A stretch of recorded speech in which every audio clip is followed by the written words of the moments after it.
So I'm going to briefly summarize my new book. The book's title is Making Sense of Incentives. So I should start out by explaining what I mean by incentives. Incentives consist of assistance that state and local governments in the United States provide to individual businesses, usually tax breaks, sometimes cash grants, and the purpose is to encourage those individual businesses to locate or expand in the state. Now, the subtitle of the book is Taming Business Incentives to Promote Prosperity. And so one issue is, why might we need to tame business incentives? And I think the key reason is that these incentives have enormously expanded over the past 30 years. From 1990 to 2015, they tripled in size. And more worrisome is that in recent years, there are signs that the incentive competition might further escalate. So Wisconsin gave the company Foxconn incentives that are about 10 times the average incentive per job. And some of the offers made to Amazon for what was described as a second headquarters, whatever that means, were also about 10 times the average incentive per job. Now, here's the thing. If that became general practice, if the average incentive offer was 10 times what is currently being offered, incentives would take up about 30% of total state and local tax revenue. So that would obviously impinge on public services, would have major implications for how state and local governments conduct their business. So we might want to think about, are there ways we can somehow economize on these incentives compared to what we currently seem to be doing? One thing we could do is consider doing other things to create jobs. Job creation is valuable, but we might want to do it at a cheaper cost per job.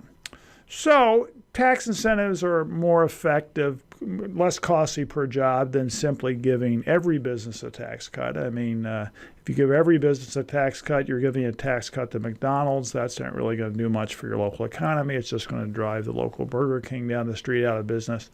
So tax incentives do better than that. But you can do a variety of business services whose cost per job created is 5 or 10 times less than that of incentives.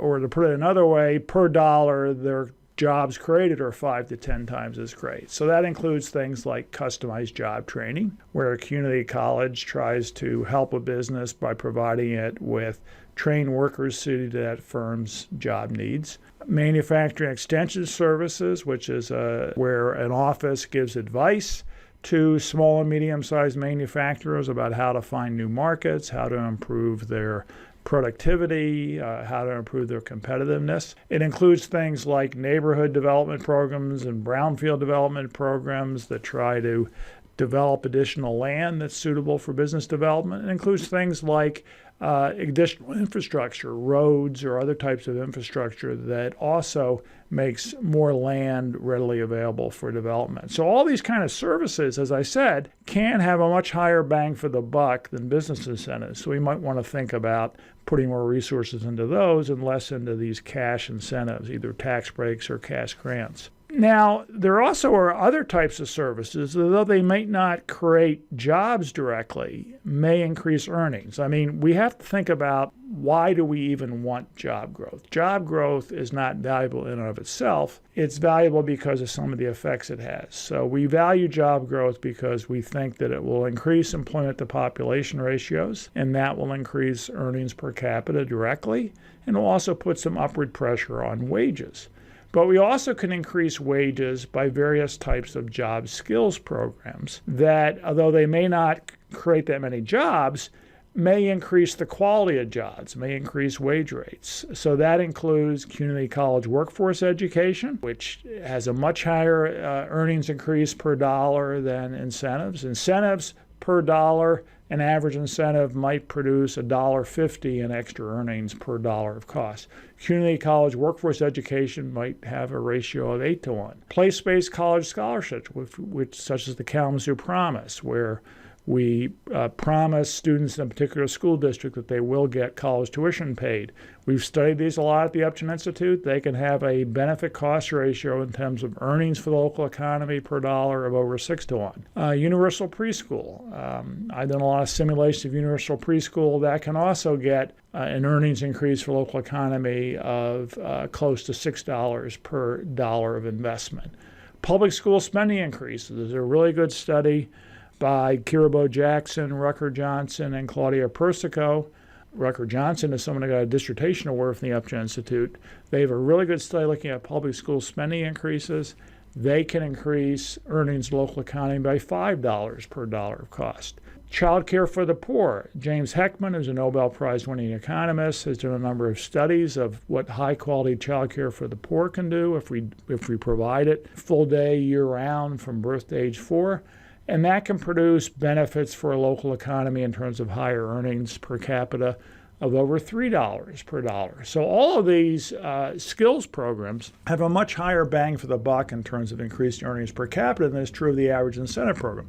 Now, it should be said that a lot of these programs are more delayed in their effects than is true of incentives. If incentives work, they bring in jobs right now and increase wages right now. On the other hand, if you increase spending on preschool, we're not sending kids into the labor force at age 5, so it takes a while for the earnings increases to take place. These calculations take account of that, and they discount future earnings to some extent. Still, it is true that if you want to invest, you have to wait for the fruits of the investment to pay off. I think that based on the evidence that other strategies are often more cost-effective than incentives, that we need to tame incentives, or to change metaphors, need to put them on a diet. Currently, these things are provided in almost all states, regardless of their economic prosperity, about the same level. Well, they're different levels, but it's not related to whether the state's prosperous or not. They do not target distressed places very much. I think we should target this much more at distressed places. We should cut the cost. We should rely less on tax incentives and other cash incentives and more on some of these services I mentioned.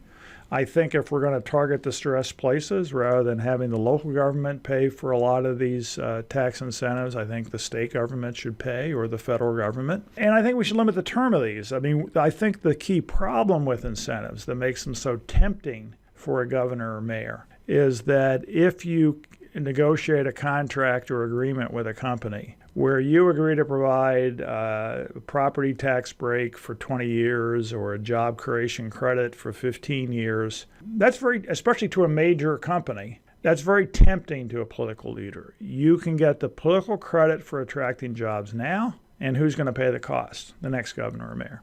So I think if we limit the terms of incentives, that would reduce, by which I mean limit how long they went on, and just say awarded an incentive for the first 3 years, that would limit some of this temptation of overbidding for jobs. The summary of this is we need to tame incentives by making them more time-limited, more targeted on distressed places. We need to use that savings to put funds into services and skills investments that pay off more for local economies.